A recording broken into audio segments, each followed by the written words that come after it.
Kalau memang makan kacang itu emang harus dibuang kulitnya. Jadi kalau dimakan sama kulitnya ngeres. Disebut kacang lupa kulit oleh kakak Virgon, Inara Rusli beri balasan menohok. Baru-baru ini, Inara Rusli menanggapi tudingan jika dirinya dianggap seperti kacang lupa kulit oleh kakak Virgon, Feby Carol.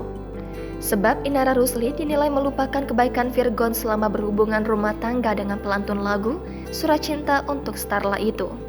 Inara Rusli justru memberikan tanggapan menohok ke kakak iparnya. Kacang lupa kulit ya, kalau orang yang bijak waktu itu pernah ngajarin aku, kalau memang makan kacang itu emang harus dibuang kulitnya. Jadi kalau dimakan sama kulitnya ngeres.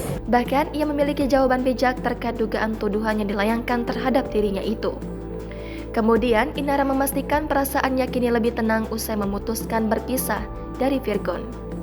Sebab dirinya tengah menerima banyak tawaran pekerjaan ketika tak lagi bersama dengan Virgon.